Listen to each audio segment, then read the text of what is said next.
Rajesh Kumar.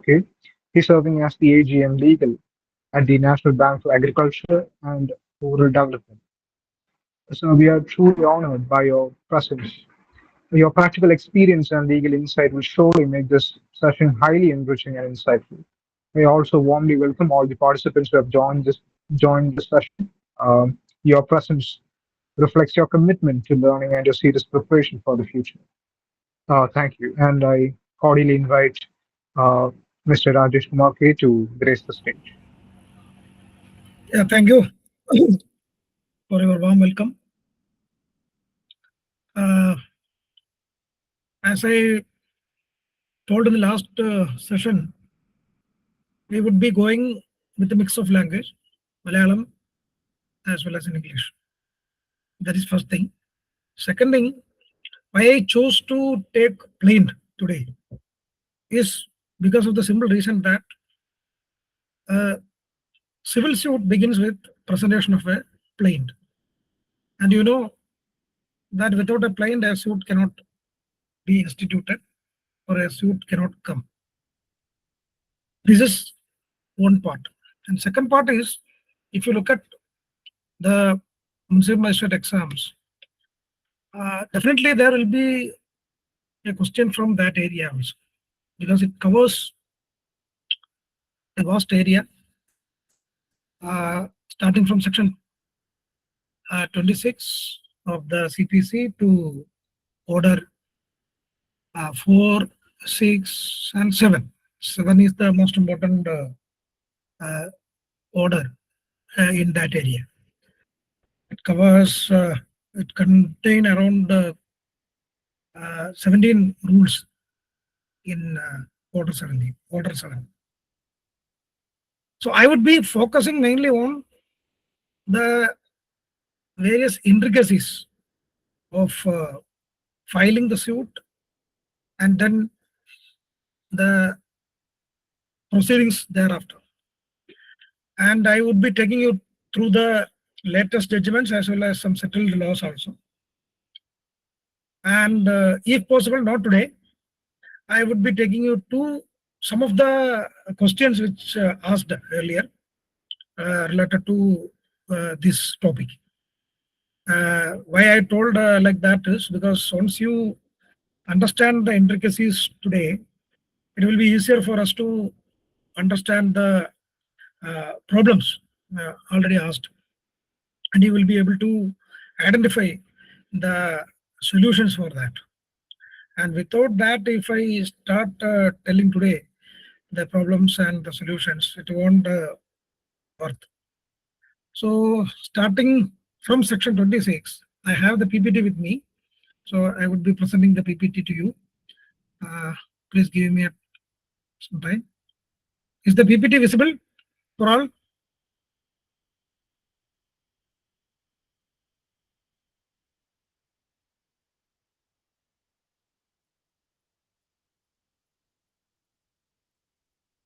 Is the PPT visible?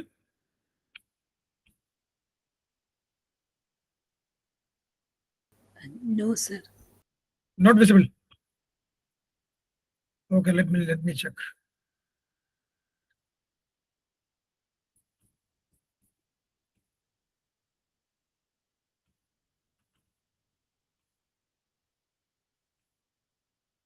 Is it visible now?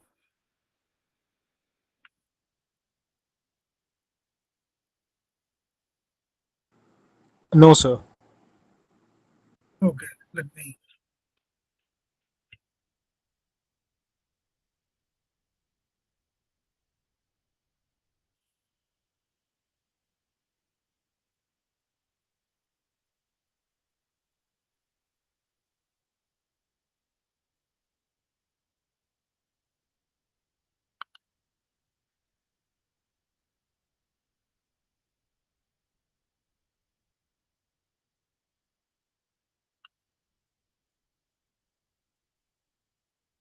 What about now?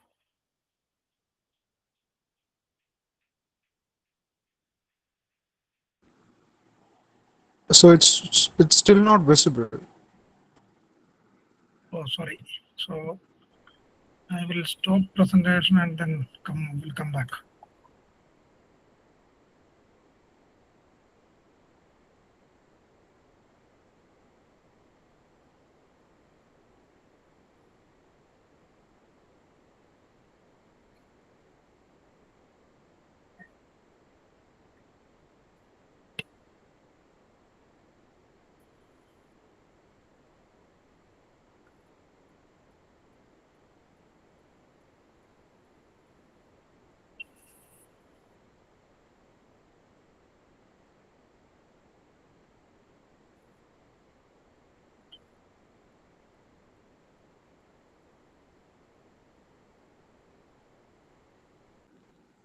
It's visible now, sir. Yes, thank you. So we'll proceed. Uh,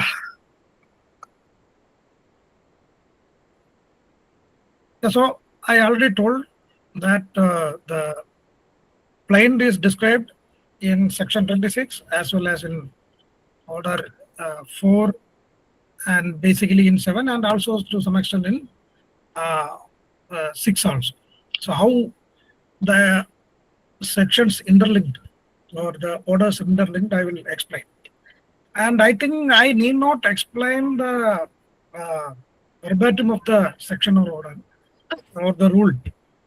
I think all here are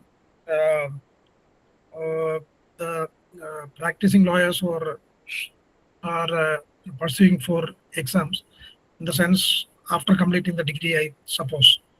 So if it is so, then I need not read entire rule as such, but I will tell you the intricacies, what are the areas to be looked into, what are the things to be looked into in all these sections and rules.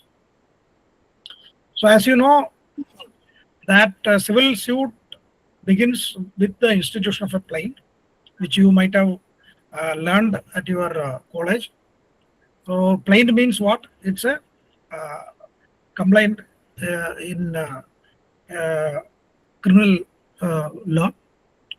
In criminal law, the proceeding starts with the complaint, whereas in civil law, it starts with the presentation of a plaint. So the allegations or the facts on which a person is presenting his case is known as plaint. So if you see the entire theme of the CPC, the term plaint is not defined in the code. What we have to understand is it's a document where the plaintiff, who is a plaintiff? Plaintiff means the person who files the plaint. So in common man's language, we can say the person who is filing a case against somebody is called a plaintiff. In CPC, he is called a plaintiff. In other laws, we call in different names the persons who are instituting or initiating the legal proceedings. In criminal law, it is they are called complainants. In consumer forums, also they are called complainants or petitioners to some extent, you can say. So like that in different law, the persons who institute the proceedings are called in different what you call names. So here in civil law, he is called a plaintiff. So in plaint, section 26 says it should be in every plaint, the fact shall be proved by affidavit. Means there should be an affidavit. There should be an affidavit filed by the plaintiff along with the plaint. And the form of the affidavit is also mentioned in order 6. We need not look into that for the time being. Just understand that along with the plaint, there should be an affidavit also filed by the plaintiff. This is a must that everybody should keep it in mind. Then moving on to order 7, because not much there to be looked into in section 26. So the procedure part is laid down in order 4 and then order 7. Order 4 again says that the suit shall be instituted by presenting the plaint and it should be in duplicate. That also one should keep it in mind. It should be in duplicate, not in singular. And it should comply with, the plaint should comply with various rules contained in order 6 as well as 7. So this is the peculiarity of instituting the plaint, because various rules under order 6 as well as 7 says these things are to be complied with in every plaint. So we should, or one should know that these things are to be complied with while filing a civil suit. And all These, if not complied, the plaint won't be accepted by the court. And once it is filed, there is a register kept in the court, and in the register, the particulars of the suit will be entered into. A register means it's a book only, and this book is kept for entering the details of that suit. So once they enter in that book, they will give a number to the suit, and in the book, the particulars like who is the plaintiff, against whom he is filing, his name will also be appear, or there will be multiple of persons. So all persons' names will be appeared as defendants. So these things will be there in the book, and it will be entered with a number plus year also. So the year will be there, number plus year. Then the suit will be identified with that number, with year. That is the peculiarity. So these are the things which Order 4 says that one plaint should contain. Now we can move on to Order 7.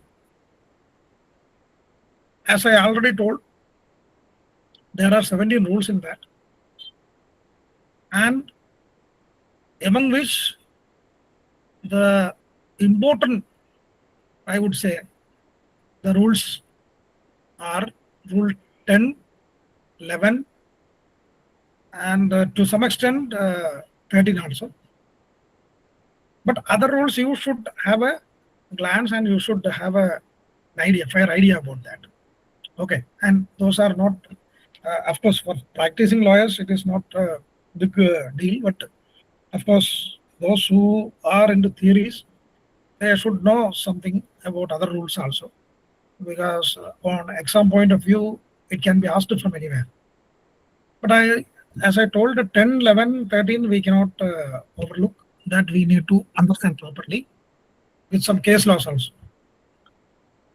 So when we move on to the rules under Order 7, Rule 1 says that what are the particulars to be contained in the plaint. The particulars, the rule says, are the name of the court. If you take a plaint, I must suggest you to have a glance on a plaint if you didn't have at present, because the plaint gives you a practical idea about how it is filed. And when you read these rules and look at that plaint, you will come to know, because of these things, that it is framed like that. So you will get a fair idea of how a plaint is to be written or drafted. ഇവിടെ നമ്മൾ നോക്കിയാൽ you can see കോടതിയുടെ പേര് വേണം, then ആരൊക്കെയാണ് parties എന്നുള്ളത് വേണം. Parties എന്ന് പറയുമ്പോൾ പേര്, അവരുടെ അഡ്രസ്സ്, അവരെവിടെ താമസിക്കുന്നു എന്നുള്ളത്, പ്രത്യേകിച്ച് പ്ലെയിൻറ്റിഫിൻ്റെയും ഡിഫൻഡൻറ്റിൻ്റെയും.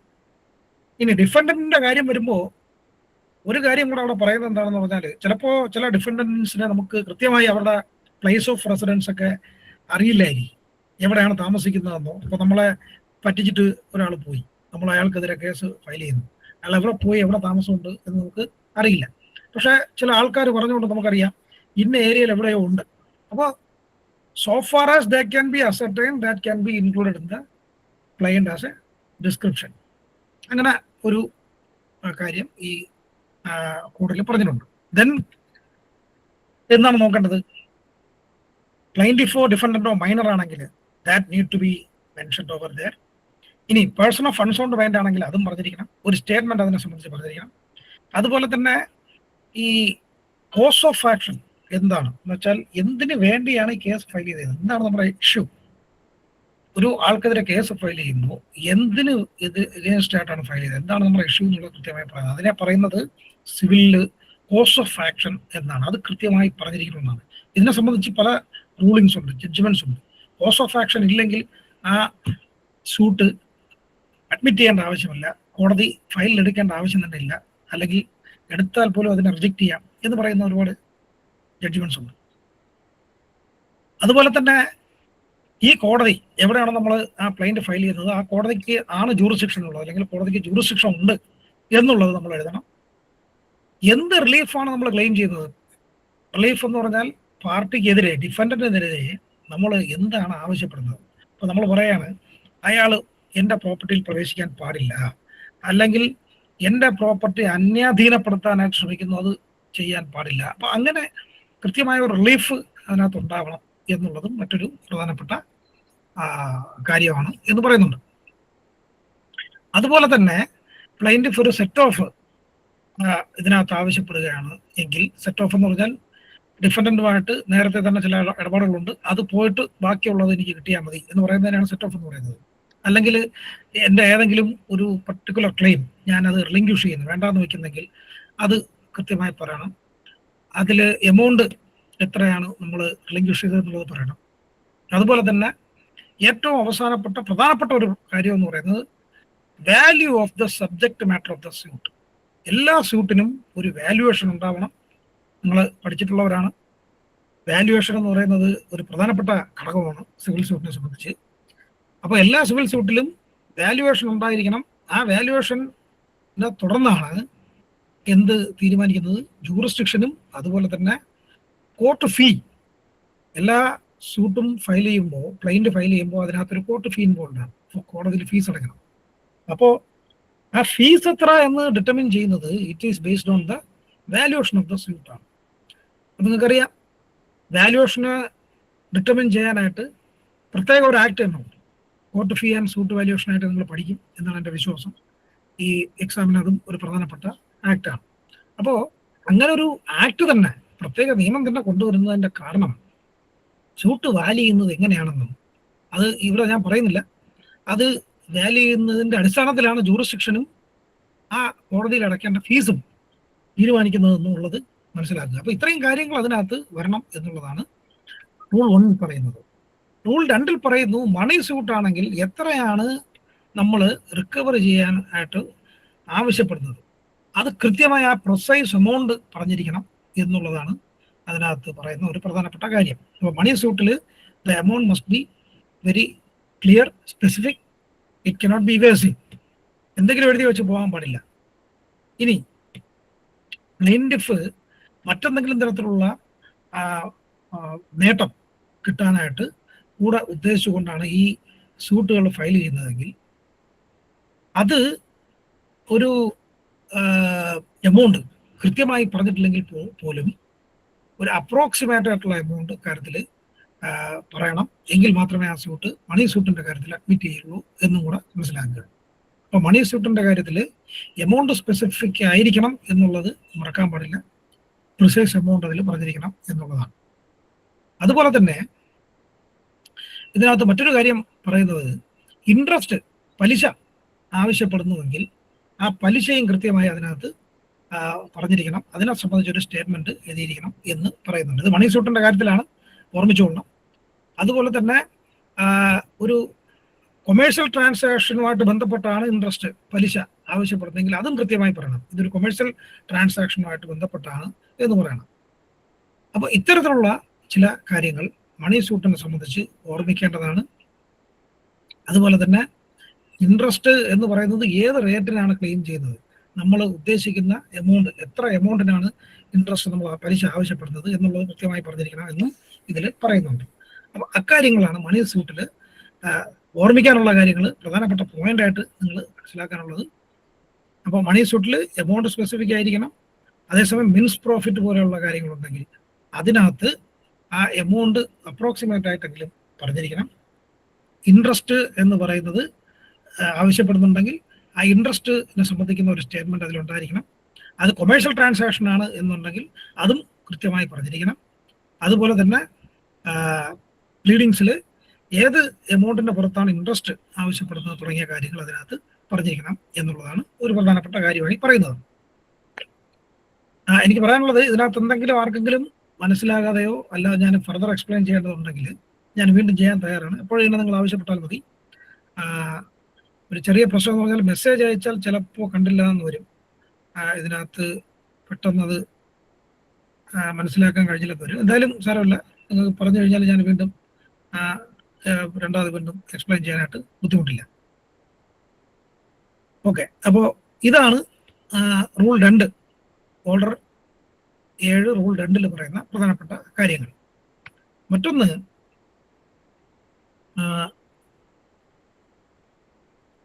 റൂൾ 3 4 ഒക്കെ പറയുന്ന കാര്യങ്ങളൊന്ന് ജസ്റ്റ് നിങ്ങൾ ഒരു ഗ്ലാൻസ് കൊടുത്ത് പോയാൽ മതി.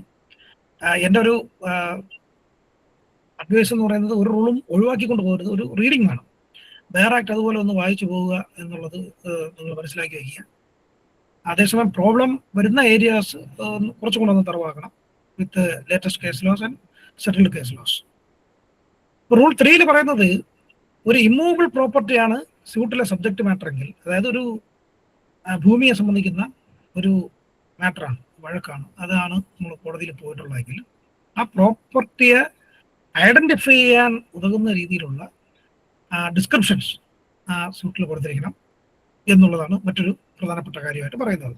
റൂൾ 3 ബൗണ്ടറിയൊക്കെ ഐഡന്റിഫൈ ചെയ്യാൻ കഴിയും, സർവേ നമ്പറൊക്കെ ഉണ്ടെങ്കിൽ അതെല്ലാം കൃത്യമായി എഴുതണം, അങ്ങനെ ഐഡന്റിഫൈ ചെയ്യിപ്പിക്കണം എന്നുള്ളതാണ് ഒരു പ്രധാനപ്പെട്ട കാര്യമായി റൂൾ 3 പറയുന്നത്.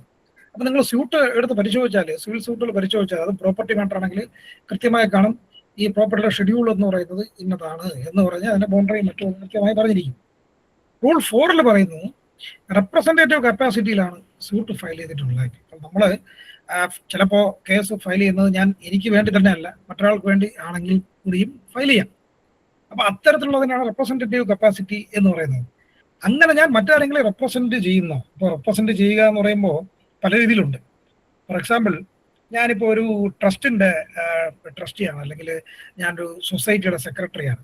അപ്പോൾ സൊസൈറ്റിക്ക് വേണ്ടി കേസ് ഫയൽ ചെയ്തു ആസ് എ റെപ്രസെന്റേറ്റീവ്. അപ്പോൾ അങ്ങനെ ഫയൽ ചെയ്യാം. ഏതെങ്കിലും തരത്തിലുള്ള രജിസ്റ്റേർഡ് ആയിട്ടുള്ള ഇൻസ്റ്റിറ്റ്യൂഷൻസ് ആണെങ്കിൽ, ഇപ്പോൾ കമ്പനിയാണ് അല്ലെങ്കിൽ സൊസൈറ്റിയാണ്, അവർക്ക് വേണ്ടി അവർ ഓതറൈസ് ചെയ്ത ആൾക്ക് ഈ സ്യൂട്ടൊക്കെ ഫയൽ ചെയ്യാം, ക്ലൈന്റ് ഫയൽ ചെയ്യാം. അപ്പം അങ്ങനെ ഉള്ള റെപ്രസെന്റേറ്റീവ് കപ്പാസിറ്റിയിൽ ചെയ്യുകയാണെങ്കിൽ ഫയൽ ചെയ്യുമ്പോൾ പ്ലൈൻറ്റിഫിന് ഇതിനകത്ത് ഒരു എക്സിസ്റ്റിംഗ് ഇൻട്രസ്റ്റ് ഉണ്ട് സബ്ജക്റ്റ് മാറ്ററിലെന്ന് കൃത്യമായി അതിനകത്ത് പറഞ്ഞിരിക്കണം എന്നാണ് പറയുന്നത്. അത് ആ കാര്യം മാത്രം ഒന്ന് ഓർമ്മിച്ചാൽ മതി. എന്നിട്ട് റൂൾ 5 പറയുന്നു ഡിഫൻഡന്റിന്റെ ഇതിനകത്തുള്ള ഇൻട്രസ്റ്റ് എന്താണ്, അയാളുടെ ലയബിലിറ്റി എന്താണെന്ന് കൃത്യമായി പറഞ്ഞിരിക്കണം. അതിനകത്ത് അത് പറഞ്ഞു പോയില്ലെങ്കിൽ അതും ഒരു ഡിഫക്റ്റായി മാറും. അപ്പോൾ എന്ത് ഇൻട്രസ്റ്റ് ആണ് അല്ലെങ്കിൽ ലയബിലിറ്റി ആണ് ഡിഫൻഡന്റിനുള്ളത് എന്ന് ക്ലൈന്റിൽ പറഞ്ഞു പോകണമെന്നാണ്. അതുപോലെ തന്നെ റൂൾ 6 പറയുന്നുണ്ട് ഏതെങ്കിലും തരത്തിലുള്ള എക്സംഷൻ ലിമിറ്റേഷൻ ലോയിൽ നിന്നും നമ്മൾ നേടാൻ ആഗ്രഹിക്കുന്നുണ്ടെങ്കിൽ അത് കൃത്യമായി പറയണം. ഈ ഇഷ്യൂ വരുന്നത് എപ്പോഴാണ്? ഈ ഇഷ്യൂ വരുന്നത് റൂൾ 6 ഇഷ്യൂ വരുന്നത് എപ്പോഴും ഓർമ്മിക്കുക, ലിമിറ്റേഷൻ കടന്നു പോയാൽ മാത്രം, after the expiration of the period prescribed by law. നമുക്കറിയാം, നിങ്ങൾ പഠിച്ചിട്ടും ഉണ്ടാവണം, ലിമിറ്റേഷൻ ആക്ട് എന്ന് പറഞ്ഞൊരു ആക്ട് ഉണ്ട്. ആ ആക്ടിൽ ആണ് പ്രധാനമായിട്ടും പലതരത്തിലുള്ള സ്യൂട്ട് ഫയൽ ചെയ്യാനുള്ള ടൈം ലിമിറ്റ് പറഞ്ഞിരിക്കുന്നത്. അപ്പോൾ ആ ടൈം ലിമിറ്റ്, ഫോർ എക്സാമ്പിൾ ഇപ്പോൾ മണി സ്യൂട്ടാണ്. മണി സ്യൂട്ട് എന്ന് പറഞ്ഞാൽ നമുക്ക് മറ്റൊരാളുടെ നിന്നും പൈസ വാങ്ങാനായിട്ടുള്ള സ്യൂട്ടാണ്. നമുക്ക് പൈസ തരാനുണ്ട് എന്ന് നമ്മൾ പറയുകയും അത് അയാൾക്കെതിരെ നമ്മൾ അത് തരാൻ വേണ്ടി, അത് റിക്കവർ ചെയ്യാൻ വേണ്ടി ഫയൽ ചെയ്യുന്ന സ്യൂട്ടാണെങ്കിൽ റിക്കവറി ഓഫ് മണി എന്നാണ് പറയുന്നത്, suit for recovery of money. അപ്പം അതിൻ്റെ പീരീഡ് എന്ന് പറയുന്നത് 3 വർഷമാണ്. 3 വർഷം എന്ന് പറഞ്ഞാൽ എന്നാണോ അയാൾ പറഞ്ഞ തീയതി നിന്നും പുറകോട്ട് പോയത്, തരാതിരുന്നത്, ആ ഡിഫാൾട്ട് വരുത്തിയത്, ആ ഡിഫാൾട്ട് വരുത്തിയ ഡേറ്റിൽ നിന്നും 3 വർഷം വരെ ആണ് ഫയൽ ചെയ്യാനുള്ള സമയമായി പറഞ്ഞിട്ടുള്ളത് ലിമിറ്റേഷൻ ആക്ടിൽ. സപ്പോസ് ഞാൻ ആ 3 വർഷത്തിനകത്ത് കേസ് ഫയൽ ചെയ്യുന്നില്ല, 3 വർഷം കഴിഞ്ഞു പോയി. അങ്ങനെ വന്നാൽ എന്തുകൊണ്ടാണ് ആ 3 വർഷം കഴിഞ്ഞ് ഞാൻ ഫയൽ ചെയ്തിട്ടും ഈ കേസ് അഡ്മിറ്റ് ചെയ്യേണ്ടതിൻ്റെ ആവശ്യകത എന്ന് കോടതിയെ ധരിപ്പിക്കേണ്ടി വരും. അതിനുള്ള റീസൺസ് പറയണം. അതിനുള്ള റീസണബിൾ ഗ്രൗണ്ട് ഉണ്ടെങ്കിൽ മാത്രമേ കോടതി അതിനെ അഡ്മിറ്റ് ചെയ്യൂ. അപ്പോൾ അത്തരത്തിൽ ലിമിറ്റേഷൻ ക്രോസ് ആയി പോയാൽ നമുക്ക് എന്താണ് നമ്മൾ ആവശ്യപ്പെടുന്ന exemption from that limitation law അത് പറഞ്ഞിരിക്കണം എന്നാണ് പറയുന്നത്. ഇതിനകത്തൊരു കാര്യമുള്ളത്, ചില തരം ലിമിറ്റേഷൻസ് ഉണ്ടാകുമ്പോൾ നമ്മൾ പറഞ്ഞിരിക്കുന്ന ഗ്രൗണ്ടിന് അപ്പുറവും കോടതിക്ക് വേണമെങ്കിൽ ചില ഗ്രൗണ്ടിൽ അത് അംഗീകരിക്കുക, അത് ചെയ്യാറുമുണ്ട് എന്നുള്ളതും കൂടെ ഒന്ന് മനസ്സിലാക്കുക. അപ്പം ഇതാണ് റൂൾ 6 സംബന്ധിച്ച് പറയുന്നത്. അത് കഴിഞ്ഞ് റൂൾ 7 പറയുന്ന ഒരു കാര്യം, നമ്മുടെ റിലീഫ് എന്താണ് ആവശ്യപ്പെടുന്നത് ഡിഫൻഡന്റിൽ നിന്ന്, അത് കൃത്യമായി പറഞ്ഞിരിക്കണമെന്നാണ്. It should be specifically stated. അത് ഞാൻ നേരത്തെ പറഞ്ഞതാണ്. റൂൾ 1 അത് പറഞ്ഞിട്ടുണ്ട്, എന്ത് റിലീഫാണ് നമ്മൾ ആവശ്യപ്പെടുന്നതെന്ന് പറയണം. പക്ഷെ റൂൾ 7 കൃത്യമായി പറഞ്ഞിട്ടുണ്ട്, ഇത് കൃത്യമായി പറയണം. അത് ജനറലായി ഉള്ള മറ്റെന്തെങ്കിലും റിലീഫ് ഇതിൻ്റെ കൂടെ ചേർന്നെന്ന് നമ്മൾ ആവശ്യപ്പെടുന്നുണ്ടെങ്കിൽ തന്നെയും അത് പറഞ്ഞില്ലെങ്കിലും കോടതിക്ക് വേണമെങ്കിൽ അത് തരാം. അതുകൊണ്ട് അത് പ്രത്യേകം പറയേണ്ട ആവശ്യമില്ല. പക്ഷേ സ്പെസിഫിക്കായി എന്താണോ നമ്മുടെ ഇഷ്യൂ, നമ്മൾ ആവശ്യപ്പെടുന്ന റിലീഫ്, അത് അതിനകത്ത് ഉണ്ടാവണം, ഏതിനകത്ത്, പ്ലെയിനിനകത്ത് ഉണ്ടാവണം എന്നുള്ളതാണ്. അത് ഈ നിയമം എന്ന് പറയുന്നത് പ്ലെയിൻറ്റിഫിന് മാത്രമല്ല, ഇത് ആർക്കും ആപ്ലിക്കബിൾ ആണ്. This is also applicable to defendant. Defendant എവിടെ ആപ്ലിക്കബിൾ ആണ്? when he files his return statement. Defendant file ചെയ്യുന്ന റിപ്ലൈയെ നമ്മുടെ CPC പറയുന്ന പേരാണ് റിട്ടേൺ സ്റ്റേറ്റ്മെന്റ്. അത് നിങ്ങൾ എന്തായാലും LLBക്ക് പഠിച്ചവരാണ്. So I'm not getting into that ദാറ്റ്. അപ്പോൾ റൂൾ 7 പ്രത്യേകത ഏതാണ്? അത് കഴിഞ്ഞ് റൂൾ 8 നമ്മൾ നോക്കിക്കഴിഞ്ഞാൽ പറയുന്നത്, നമ്മൾ സെപ്പറേറ്റ് ഗ്രൗണ്ട്സിൽ റിലീഫ് ആവശ്യപ്പെടുന്നുണ്ട്. അതായത് പലതരത്തിലുള്ള ക്ലെയിംസ് നമുക്കുണ്ട്, ഒരു ക്ലെയിം മാത്രമല്ല. എങ്കിൽ ആ ക്ലെയിം എല്ലാം കൃത്യമായി സെപ്പറേറ്റ് ആയി പറയണം. ഞാൻ നമ്പർ 1 ഈ ക്ലെയിം ആവശ്യപ്പെടുന്നു, നമ്പർ 2 ഇത് ആവശ്യപ്പെടുന്നു, നമ്പർ 3 ഇത് ആവശ്യപ്പെടുന്നു. അതിൻ്റെയൊക്കെ ഗ്രൗണ്ടും എന്തുകൊണ്ടാണ് അതും കൃത്യമായി പറയണം. അപ്പോൾ അത് കൃത്യമായി സെപ്പറേറ്റായി ഡിസ്റ്റിങ്ക്റ്റായി പറഞ്ഞിരിക്കണം എന്ന് റൂൾ 8 പറയുന്നു. ദെൻ റൂൾ 9 പറയുന്നു, ക്ലെയിന്റ് അഡ്മിറ്റ് ചെയ്ത് കഴിഞ്ഞാൽ അടുത്ത നടപടി എന്ന് പറയുന്നത് കോടതി എന്ത് ചെയ്യുന്നു? കോടതി ഡിഫൻഡന്റിന് സമൻസ് ഇഷ്യൂ ചെയ്യുന്നു. അങ്ങനെ പ്ലെയിൻറ്റിഫിൻ്റെ അടുത്ത് പറയും, നിങ്ങൾ ഡിഫൻഡന്റിന് സമൻസ് സെർവ് ചെയ്യാനായിട്ട് അതിൻ്റെ കൂടെ എന്ത് വേണം? ക്ലെയിൻറ്റും കൂടെ അയക്കേണ്ടതുണ്ട്. പ്ലെയിൻറ്റിഫ് ഫയൽ ചെയ്ത ക്ലെയിൻറ്റും ഡിഫൻഡന്റിന് അയക്കേണ്ടതുണ്ട്. അപ്പോൾ എത്ര ഡിഫൻഡൻസ് ഉണ്ടോ അത്രയും ഡിഫൻഡൻസിന് എന്ത് വേണം? ക്ലെയിൻറ്റ് പോകണം. അപ്പോൾ അത്രയും കോപ്പീസ് പ്ലെയിൻറ്റിഫിൻ്റെ അടുത്ത് കോടതി ഫയൽ ചെയ്യാൻ പറയും. ഇത് സാധാരണഗതിയിൽ കോടതി ഇത് അഡ്മിറ്റ് ചെയ്താൽ 7 ദിവസത്തിനകത്ത് തന്നെ ഇത് അയക്കാനായിട്ട് പറയും. അതിൻ്റെ കൂടെ സമൻസ് സെർവ് ചെയ്യാനുള്ള ഫീസ് എത്രയാണോ അതും അടയ്ക്കാനായിട്ട് പറയും. ഒരു കാര്യം മനസ്സിലാക്കാനുള്ളത്, ഇത് സമയത്തിന് ചെയ്തില്ലെങ്കിൽ this can be a reason for rejection of the plaint. Rejection എന്ന് പറഞ്ഞാൽ ക്ലെയിന്റ് കോടതി എന്ത് ചെയ്യുന്നു? അലോ ചെയ്യാതെ, മുന്നോട്ട് കൊണ്ടുപോകാൻ സമ്മതിക്കാതെ ക്ലോസ് ചെയ്യുന്നു. അപ്പോൾ കോടതി സമൻസ് അയക്കാൻ പറയുകയും ഫീസ് പേ ചെയ്യാൻ പറയുകയും സമയത്തിന് അത് ചെയ്യുകയും ചെയ്യാതിരുന്നാൽ it can be a reason for rejection of plaint എന്ന റൂൾ 11. റൂൾ 11 വേറെയും കുറച്ച് കാര്യങ്ങളുണ്ട്, അത് നമ്മൾ അവിടെ വരുമ്പോൾ പഠിക്കാം. അപ്പോൾ ഞാൻ ആദ്യമേ സൂചിപ്പിച്ചതുപോലെ ഇതിനകത്ത് പ്രധാനപ്പെട്ട 2 റൂൾസാണ് നമുക്ക് എപ്പോഴും ഓർമ്മിക്കേണ്ടത്. ഒന്ന് റിട്ടേൺ ഓഫ് ക്ലെയിന്റ്, 2 റിജക്ഷൻ ഓഫ് ക്ലെയിന്റ്. അതുകൊണ്ടാണ് ഞാൻ ആദ്യമേ പറഞ്ഞത് റൂൾ 10ഉം റൂൾ 11ഉം കൃത്യമായി അറിഞ്ഞിരിക്കണം.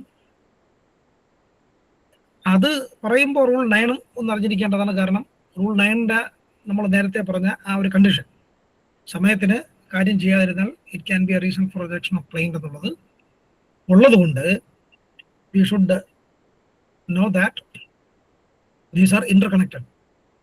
അപ്പോൾ ഈ ഇന്റർ കണക്ഷനും നമ്മൾ അറിഞ്ഞിരിക്കണം. ഇത് കൂടാതെ വേറെ ചില സ്ഥലങ്ങളിലോട്ട് എത്തുമ്പോൾ ഞാൻ അവിടെയും വീണ്ടും ഈ റൂളൊക്കെ റെഫർ ചെയ്യും. അപ്പോൾ ഞാനത് അവിടുത്തെ interplay between those rules I will be explaining. ഇവിടെ അടുത്ത് മനസ്സിലാക്കേണ്ടത് റിട്ടേൺ ഓഫ് ക്ലെയിന്റ്.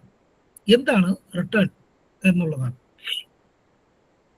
റിട്ടേൺ എന്ന് പറയുമ്പോൾ സ്യൂട്ട് ഇൻസ്റ്റിറ്റ്യൂട്ട് ചെയ്തതിന് ശേഷം, അതായത് പ്ലെയിന്റ് ഫയൽ ചെയ്തതിന് ശേഷം കോടതി നോക്കുമ്പോൾ ഈ കോടതിക്ക് ജൂറിസ്ഡിക്ഷൻ ഇല്ല എന്ന് കാണുന്നു. അങ്ങനെ ജൂറിസ്ഡിക്ഷൻ ഇല്ല എങ്കിൽ കോടതി ചെയ്യുന്ന ഒരു പ്രൊസീജിയറാണ്, നടപടിയാണ് റിട്ടേൺ ഓഫ് ക്ലെയിന്റ് എന്ന് പറയുന്നത്. ക്ലെയിന്റിനെ എന്ത് ചെയ്യുന്നു? മടക്കി കൊടുക്കുന്നു. പ്ലെയിന്റിന്റെ അടുത്ത് പറയുന്നു, നിങ്ങൾക്ക് ഇവിടെ ജൂറിസ്ഡിക്ഷൻ ഇല്ല ഇത് ഫയൽ ചെയ്യാൻ, നിങ്ങൾ പ്രോപ്പർ ജൂറിസ്ഡിക്ഷൻ ഉള്ള പ്ലേസിൽ പോയി ഫയൽ ചെയ്യൂ എന്ന് പറയുന്നു.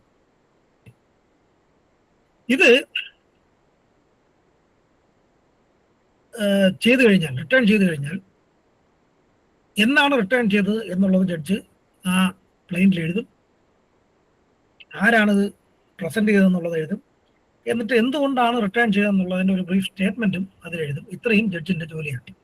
അപ്പോൾ റിട്ടേൺ ഓഫ് ക്ലൈന്റിൽ ഈ പറഞ്ഞ കാര്യങ്ങൾ ചെയ്യണം എന്ന് ഇത് പ്രസന്റ് ചെയ്തു. കാരണം അത് എന്തുകൊണ്ട് എഴുതുന്നു പറഞ്ഞാൽ, ഈ റിട്ടേൺ ഓഫ് ക്ലൈന്റ് എന്ന് പറയുന്നത് കാരണം ചിലപ്പോൾ ഞാൻ നേരത്തെ പറഞ്ഞ ലിമിറ്റേഷൻ പോലുള്ള പ്രശ്നങ്ങൾ വരാം. കാരണം ഒരിടത്ത് ചെന്ന് ഫയൽ ചെയ്യണം ജൂറിസ്ഡിക്ഷൻ ഉള്ളിടത്ത്, ആ സമയം കൊണ്ട് ചിലപ്പോൾ ഈ പീരീഡൊക്കെ കഴിഞ്ഞു പോയെന്നില്ല ലിമിറ്റേഷൻ്റെ. അപ്പം അത് ഈ കോടതി കൃത്യമായി എഴുതിയാൽ ആ അത്രയും പീരീഡ് എന്ന് പറയുന്നത് വീണ്ടും മാറിക്കിട്ടും ലിമിറ്റേഷനെ സംബന്ധിച്ച്. എന്ന് വെച്ചാൽ വീണ്ടും നമുക്ക് ലിമിറ്റേഷൻ റൺ ചെയ്യും. അപ്പം അങ്ങനെ ഗുണമുള്ളതുകൊണ്ട് കോടതി അത് എഴുതണം എന്നുള്ളതാണ് ഒരു പ്രധാനപ്പെട്ട കാര്യം. അപ്പോൾ റിട്ടേൺ ചെയ്യുമ്പോൾ ഈ പറഞ്ഞതുപോലെ എന്നാണ് ഇത് പ്രസന്റ് ചെയ്തതെന്നും എന്നാണ് റിട്ടേൺ ചെയ്തതെന്നും ഏത് പാർട്ടിയാണ് ഇത് പ്രസന്റ് ചെയ്തതെന്നുള്ളതിൻ്റെ ഒരു ബ്രീഫ് സ്റ്റേറ്റ്മെന്റ് കോടതി തയ്യാറാക്കണം എന്നുള്ളത് ഓർമ്മിക്കുക. എന്നിട്ട് റൂൾ 10A പറയുന്നു, എവിടെയാണോ ഇത് പിന്നെ ഫയൽ ചെയ്യേണ്ടത്, അതായത് ഇപ്പോൾ റിട്ടേൺ ചെയ്ത് കൊടുത്തു, അപ്പോൾ ആ പ്ലെയിൻറ്റിഫ് ആ റിട്ടേൺ ചെയ്ത് കിട്ടിയ പ്ലെയിൻറ്റ് കൊണ്ട് എവിടെ പോകണം? പ്രോപ്പർ ഫോറത്തിൽ പോകണം. എവിടെയാണോ ജൂറിസ്ഡിക്ഷൻ ഉള്ളത് അവിടെ പോകണമല്ലോ, ആ കോടതിയിൽ പോകണം. അപ്പോൾ കോടതി ഈ റിട്ടേൺ ചെയ്ത ഈ കോടതിക്ക്, നമ്മളിപ്പോൾ നിലവിൽ ഫയൽ ചെയ്തിട്ടുള്ള ഈ കോടതിക്ക് പറയാം, നിങ്ങൾ മറ്റേ കോടതിയിൽ ഇന്ന ഡേറ്റിൽ പോയി അപ്പിയർ ചെയ്യും, അങ്ങനെ ഒരു ഡേറ്റ് ഫിക്സ് ചെയ്യാം. അപ്പൊ അങ്ങനെ ഫിക്സ് ചെയ്താൽ സാധാരണഗതിയിൽ ഇത്തരത്തിലുള്ള കാര്യം വരുന്നത് എപ്പോഴെന്ന് പറഞ്ഞാൽ ഡിഫൻഡന്റും കൂടെ അപ്പിയർ ചെയ്തതിന് ശേഷമാണ് അത്തരത്തിൽ ചെയ്യുന്നത്, അല്ലെങ്കിൽ അത് ചെയ്യില്ല. അപ്പൊ ഡിഫൻഡന്റും അപ്പിയർ ചെയ്തു, അതിനുശേഷമാണ് കോടതി കാണുന്നത് ഇത് ജൂറിസ്ഡിക്ഷൻ ഇല്ല. അങ്ങനെ ആ സമയത്ത് റിട്ടേൺ ചെയ്താൽ കോടതിക്ക് എന്ത് ചെയ്യാം? ആ ഡിസിഷൻ പ്ലെയിൻറ്റിഫിനെയും അതുപോലെ ഡിഫൻഡന്റിനെയും ഇൻറ്റിമേറ്റ് ചെയ്യും. എന്നിട്ട് ഈ അടുത്ത കോടതിയിൽ പോകാനുള്ള ഒരു ഡേറ്റ് കൊടുക്കും. അങ്ങനെ കൊടുത്തു കഴിഞ്ഞാൽ ഇവർ പിന്നെ നേരിട്ട് ആ പറയുന്ന ഡേറ്റിൽ പോയി ആ കോടതിയിൽ അപ്പിയർ ചെയ്താൽ മതി. ഇവിടെ ഒരു കാര്യം മനസ്സിലാക്കാനുള്ളത്, കോടതി പ്ലെയിൻറ്റിഫിന് ഇൻറ്റിമേഷൻ കൊടുത്ത് എന്താണ് ഈ കോടതിക്ക് ജൂറിസ്ഡിക്ഷൻ ഇല്ല, അതുകൊണ്ട് റിട്ടേൺ ചെയ്യാൻ പോവുകയാണ് എന്ന ഇൻറ്റിമേഷൻ പ്ലെയിൻറ്റിഫിന് കൊടുത്തു. അങ്ങനെ കൊടുത്തതിന് ശേഷം പ്ലെയിൻറ്റിഫിന് വേണമെങ്കിൽ പ്ലെയിൻറ്റിഫിന് ഒരു ആപ്ലിക്കേഷൻ കൊടുക്കാം. എന്ത് ആപ്ലിക്കേഷൻ കൊടുക്കാം? അയാൾ ഈ പ്രോപ്പർ ജൂറിസ്ഡിക്ഷൻ ഉള്ള കോടതിയിൽ ക്ലൈന്റ് പ്രസന്റ് ചെയ്യാനായിട്ട് തയ്യാറാണ്, എന്നിട്ട് കോടതി ഒരു ഡേറ്റ് അവിടെ അപ്പിയർ ചെയ്യാനായിട്ട്, പാർട്ടീസ് അപ്പിയർ ചെയ്യാനുള്ള ഒരു ഡേറ്റും കൂടെ ഫിക്സ് ചെയ്തതാ എന്നാവശ്യപ്പെട്ടാൽ അതിൻ്റെ ഒരു ഗുണം എന്താണെന്ന് പറഞ്ഞാൽ ഈ കോടതി ഒരു ഡേറ്റ് ഫിക്സ് ചെയ്യുകയും പിന്നെ വീണ്ടും ഒരു നോട്ടീസ് ഡിഫൻഡിന് അയക്കേണ്ട ആവശ്യം വരികയുമില്ല. അപ്പോൾ ഇത് ഇവിടെ ഫിക്സ് ചെയ്യുന്നത് രണ്ടുപേർക്കും ഒരു നോട്ടീസായിട്ട് മാറുന്നു. ഇനി മറ്റൊരു കാര്യം എന്താണെന്ന് പറഞ്ഞാൽ, ഇത്തരത്തിൽ പ്ലെയിൻറ്റിഫ് ഒരു ആപ്ലിക്കേഷൻ കൊടുക്കുകയും കോടതി അത് അനുവദിക്കുകയും ചെയ്താൽ ഒരു കാര്യമുള്ളത്, പിന്നെ ഈ പ്ലെയിൻറ്റിഫിന് മാറി പറയാനും കഴിയില്ല. അപ്പം അങ്ങനെ കോടതി ഒരു ഡേറ്റ് ഫിക്സ് ചെയ്ത് കഴിഞ്ഞാൽ ആ ഡേറ്റിന് പ്ലെയിൻറ്റിഫും ഡിഫൻഡന്റും അവിടെ പോയി അപ്പിയർ ചെയ്യണം. പിന്നെ അവർക്ക് പ്രത്യേക നോട്ടീസ് വരില്ല എന്നുള്ളതാണ് ഇതിനകത്ത് മനസ്സിലാക്കാനുള്ളൊരു കാര്യം. അങ്ങനെ നോട്ടീസ് കൊടുത്തു കഴിഞ്ഞാൽ, അതായത് ഏത് ഡേറ്റിലാണ് പുതിയ കോടതിയിൽ പോയി അപ്പിയർ ചെയ്യേണ്ടതെന്നുള്ള ഡേറ്റ് കൊടുത്തു കഴിഞ്ഞാൽ ആ പുതിയ കോടതിക്ക് ഈ ക്ലൈന്റ് കിട്ടിയതിന് ശേഷം വീണ്ടും ഒരു സമൻസ് സർവ് ചെയ്യേണ്ട ആവശ്യമില്ല എന്നുള്ളതും കൂടെ പുതിയ കോടതിയെ സംബന്ധിച്ചു. അപ്പം പഴയ കോടതി ഇത്തരത്തിൽ കൊടുക്കുമ്പോൾ ആൾറെഡി അത് വന്നു കഴിഞ്ഞു, വീണ്ടും നോട്ടീസ് വേണ്ട എന്നുള്ളത്. പക്ഷെ പുതിയ കോടതിയെ സംബന്ധിച്ചും അത് ഈ റൂളിൽ പ്രത്യേകം പറയുന്നു, വീണ്ടും നോട്ടീസ് അയക്കേണ്ട എന്നുള്ളത്. അതാണ് ഇതിൻ്റെ മറ്റൊരു പ്രത്യേകത. റിട്ടേൺ ചെയ്താൽ അവിടെ പ്ലെയിൻറ്റിഫ് അപ്പിയർ ചെയ്ത് ആവശ്യപ്പെട്ടാലുള്ള പ്രത്യേകത ഇതാണ്. ഇനി ഇത്തരത്തിൽ നേരത്തെ പറഞ്ഞ പോലെ പ്ലെയിൻറ്റിഫ് തന്നെ ആപ്ലിക്കേഷൻ കൊടുത്തിട്ട് അത് കോടതി അലോ ചെയ്ത് കഴിഞ്ഞാൽ പിന്നെ അതിനെതിരെ ആ ഓർഡറിനെതിരെ ഒരു അപ്പീൽ പോകാനുള്ള അവകാശം പ്ലെയിൻറ്റിഫിന് ഉണ്ടായിരിക്കില്ല. ശ്രദ്ധിക്കുക, ഇവിടെ ഉദ്ദേശിക്കുന്നത് പ്ലെയിൻറ്റിഫ് തന്നെ ഒരു ആപ്ലിക്കേഷൻ കൊടുത്തിട്ട് ആണ് കോടതി അലോ ചെയ്തിട്ടുള്ളതെങ്കിൽ പിന്നെ പ്ലെയിൻറ്റിഫിന് അപ്പീൽ പോകാനുള്ള അവകാശമില്ല എന്നാണ് പറയുന്നത്. അപ്പോൾ റിട്ടേൺ ഓഫ് പ്ലെയിൻറ്റിൽ പ്രധാനപ്പെട്ട ഒരു പ്രോസസ്സാണിത്, ഒന്ന് മനസ്സിലാക്കി വയ്ക്കുക. അതുപോലെ തന്നെ മറ്റൊരു പ്രധാനപ്പെട്ട പ്രൊവിഷൻ 10B പറയുന്നുണ്ട്, 10B പറയുന്നുണ്ട്. അപ്പം നേരത്തെ നമ്മൾ പറഞ്ഞു പ്ലെയിൻറ്റിഫ് തന്നെ ആപ്ലിക്കേഷൻ കൊടുത്ത് ഡേറ്റ് പുതിയ കോടതിയിലേക്ക് കിട്ടി, അവിടെ അപ്പിയർ ചെയ്യാനായിട്ട് ഓർഡർ കിട്ടി, പോയി എങ്കിൽ ഓക്കെ, പിന്നെ പ്ലെയിൻറ്റിഫിന് അപ്പീൽ ചെയ്യാൻ അവകാശമില്ല എന്ന് പറഞ്ഞു. പക്ഷെ പ്ലെയിൻറ്റിഫ് അങ്ങനെ ഒരു ആപ്ലിക്കേഷൻ കൊടുക്കുന്നില്ല. പകരം ഈ റിട്ടേൺ ചെയ്യാനുള്ള കോടതിയുടെ തീരുമാനം, നിലവിലുള്ള കോടതിയുടെ തീരുമാനം, he is challenging by way of filing an appeal. ഈ നമ്മുടെ CPC പഠിക്കുമ്പോൾ ഒരു ഏരിയയും കൂടെ നിങ്ങൾ മനസ്സിലാക്കാനുള്ളത്, ഞാൻ ഈ കൂട്ടത്തിൽ ഇപ്പോഴേ പറഞ്ഞു പോകുന്നത് ഒന്ന് ശ്രദ്ധിക്കുക. നിങ്ങൾക്കറിയാം CPCയിൽ അപ്പീലുണ്ട് ആസ് എ റെമഡി, റിവിഷനുണ്ട്, and then review is also there. ഈ റിവ്യൂ എന്ന് പറയുന്നത് നിങ്ങൾക്കറിയാം, it is not there in CRPC or the current BNSS. Bharatiya ന്യായ സംഹിതക്കകത്ത് ഈ പ്രൊവിഷൻ റിവ്യൂ എന്നുള്ള സംഭവം ഇല്ല. നേരത്തെ CRPCയിലും അതില്ല, അതിവിടെ ഉണ്ട്. അതുകൊണ്ട് തന്നെ ഏതൊക്കെ പ്രൊവിഷന്റെ പുറത്ത് അപ്പീൽ പോകാം, ഏതൊക്കെ പ്രൊവിഷന്റെ പുറത്ത് റിവിഷൻ പോകാം, ഏതൊക്കെ പ്രൊവിഷന്റെ പുറത്ത് റിവ്യൂ പോകാം എന്നുള്ളതൊന്ന് നിങ്ങൾ ഓർമ്മിച്ചോളണം. ഇപ്പോഴല്ല, CPC തീരുന്ന മുറയ്ക്ക് ഞാൻ ആ പ്രൊവിഷൻസും കൂടെ നിങ്ങൾക്ക് തരാം. ചിലപ്പോൾ അങ്ങനെയുള്ളതും ക്വസ്റ്റ്യനായിട്ട് ചോദിച്ചിട്ടുണ്ട്. Whether this can be appealed, whether the plaintiff can file a revision petition, whether this order is reviewable, ഇങ്ങനെ ചോദിക്കും. അപ്പോൾ നിങ്ങൾക്ക് അറിയേണ്ടത് ഇതിനകത്ത് എവിടെയൊക്കെ ഏതൊക്കെ ഓർഡറിൽ ഏതൊക്കെ റൂളിൽ അപ്പീലുണ്ട്, ഏതൊക്കെ റൂളിൽ റിവിഷനുണ്ട്, ഏതൊക്കെ റൂളിൽ റിവ്യൂ ഉണ്ട്, ആ ഒരു ഭാഗം കൂടെ ഒന്ന് ഇതിൻ്റെ കൂടെ ഓർമ്മിക്കുക. ഞാൻ ജസ്റ്റ് ഒന്ന് പറഞ്ഞു തരുന്നതാണ്, പിന്നീട് ഞാനത് നിങ്ങൾക്ക് പറഞ്ഞു തരുന്നതാണ്, എല്ലാം കഴിഞ്ഞു തന്നെയാണ്. കാരണം ഇതിപ്പോൾ പല ഏരിയകളിലൂടെ നമ്മൾ പോകുമ്പോൾ പലയിടത്തും അപ്പീൽ പറയുന്നുണ്ട്, റിവ്യൂ പറയുന്നുണ്ട്, റിവിഷൻ പറയുന്നുണ്ട്. ഇത് കൂടാതെ നിങ്ങൾക്കറിയാം സെക്ഷൻ 151 എന്ന് പറയുന്ന പ്രൊവിഷൻ ഒരു ഓംനിബസ് ക്ലോസ് ആണ്. അത് ബൈ ഡിഫോൾട്ട് കോടതിക്ക് കൊടുക്കുന്ന ഒരു വലിയ അധികാരമാണ്. അപ്പോൾ എവിടെയൊക്കെ അത് പ്രയോഗിക്കാൻ പറ്റില്ല എന്നുള്ളത് വ്യക്തമായി പറയുന്ന ഭാഗത്ത് ക്വസ്റ്റ്യൻ വന്നാൽ അത് നിങ്ങൾക്ക് ആ ആൻസർ കൊടുക്കാൻ കഴിഞ്ഞില്ലെങ്കിൽ പിന്നെ സ്വാഭാവികമായും പഠിച്ചിട്ട് കാര്യമില്ലാത്ത സ്ഥിതിയായിരിക്കും. അതുകൊണ്ട് അതൊന്നും അറിയണം.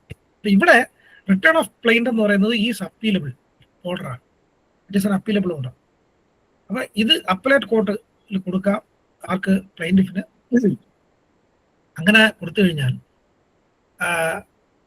പ്രോപ്പർ കോർട്ടിൽ പോകാനായിട്ട് ഈ അപ്പീൽ കോർട്ടിനും വേണമെങ്കിൽ പറയാം, വേണമെങ്കിലല്ല, അപ്പീൽ കോടതിക്കും തോന്നുകയാണ് അല്ല നിലവിലുള്ള കോടതി അല്ല യഥാർത്ഥ കോടതി എന്ന് മനസ്സിലായാൽ ആ കോടതിക്കും ഈ ഡയറക്ഷൻ കൊടുക്കാം, you go to the proper court. എന്നിട്ട് അവിടെ ആ പ്രോപ്പർ കോർട്ടിൽ അപ്പിയർ ചെയ്യാനുള്ള ഡേറ്റ് ഫിക്സ് ചെയ്ത് കൊടുക്കാനുള്ള അധികാരം അപ്പീൽ കോർട്ടിനുമുണ്ട്. നേരത്തെ നമ്മുടെ താഴെ കോർട്ടിനുണ്ടായിരുന്ന ആ അധികാരം അപ്പീൽ കോർട്ടിനുണ്ട്. ഇനി മറ്റൊന്ന്, ഒരു കോടതി അധികാരമില്ല, ജൂറിസ്ഡിക്ഷൻ ഇല്ല എന്ന് കണ്ട് റിട്ടേൺ ചെയ്ത പ്ലെയിൻറ്റ് അത് പുതിയ കോടതിയിലെത്തി. പുതിയ കോടതിയിലെത്തിയതിന് ശേഷം ആ കോടതിയിൽ പ്രൊസീഡിങ്സ് എവിടെ നിന്ന് തുടങ്ങും? There are some judgments on that. കാരണം CPCയിൽ ആ പ്രൊവിഷൻ ക്ലിയർ ആണ്. ഞാനിവിടെ അത് ക്വസ്റ്റ്യൻ ആയിട്ടാണ് എഴുതിയിട്ടുള്ളത്. നിങ്ങൾ കണ്ടാൽ രണ്ടാമത്തെ പാരഗ്രാഫ് ഞാൻ എഴുതിയിട്ടുണ്ട്. A plaint is return for presentation the court in which it should have been instituted, whether the suit shall proceed de novo or will it continue from the stage where it was pending before the court at the time of returning of the plaintiff. എന്ന് പറഞ്ഞാൽ അങ്ങനെ പുതിയ കോടതിയിൽ എത്തിയാൽ നേരത്തെ ഏതുവരെ proceeding എത്തിയോ അവിടെ നിന്ന് ബാക്കി തുടങ്ങിയാൽ മതിയോ, അതോ ഫ്രഷായി നമുക്ക് തുടങ്ങണോ എന്നുള്ളത് ഒരു ക്വസ്റ്റ്യനാണ്. റിട്ടേൺ ഓഫ് പ്ലെയിൻറ്റിൽ ഇത് ഒരു പ്രധാനപ്പെട്ട ഭാഗമാണ്. ഞാൻ അതിന്റെ ഉത്തരം അടുത്ത സ്ലൈഡിൽ കൊടുത്തിട്ടുണ്ട്. കോടതി എന്താണ് അതിനെ സംബന്ധിച്ച് പറഞ്ഞിട്ടുള്ളതെന്ന് അവിടെ എത്തുമ്പോൾ നമുക്കത് നോക്കാം. ഞാനിപ്പോൾ അതിന്റെ ആൻസർ പറയുന്നില്ല. ഓക്കെ, ഇനി ഞാൻ ആൾറെഡി പറഞ്ഞു കഴിഞ്ഞു, ഒരു ഓർഡർ ഈ റൂളിൽ പാസ്സാക്കിയിട്ടുണ്ടെങ്കിൽ, അതായത് റിട്ടേൺ ചെയ്യാനായിട്ട് പാസ്സാക്കിയിട്ടുണ്ടെങ്കിൽ അത് അപ്പീലബിൾ ആണ് എന്ന് പറഞ്ഞു കഴിഞ്ഞല്ലോ. അത് ഓർഡർ 43 റൂൾ 1A പറയുന്നത്. That an order passed by a court for returning the plaint is appealable എന്ന് പറയുന്നത് ഓർഡർ 43 ഞാൻ അതുകൂടെ ജസ്റ്റ് ഒന്ന് മെൻഷൻ ചെയ്തു പോകുന്നതേ ഉള്ളൂ.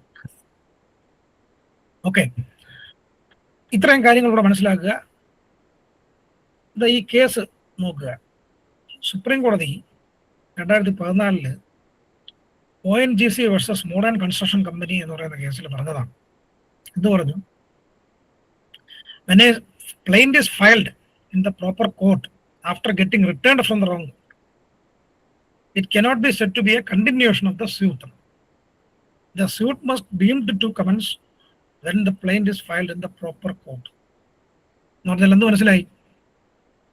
ഒരു കോടതി സ്യൂട്ട് പ്ലെയിന്റ് റിട്ടേൺ ചെയ്ത് കഴിഞ്ഞാൽ, റിട്ടേൺ ചെയ്തിട്ട് അത് പുതിയ കോടതിയിൽ, ജൂറിസ്ഡിക്ഷനുള്ള പുതിയ കോടതിയിൽ പോയാൽ, സ്യൂട്ട് പുതിയ കോടതിയിൽ ഫ്രഷായി ആരംഭിക്കും. എന്ന് പറഞ്ഞാൽ അവിടുന്ന് ഒന്നേന്ന് തുടങ്ങേണ്ടി വരും എന്നുള്ളതാണ്.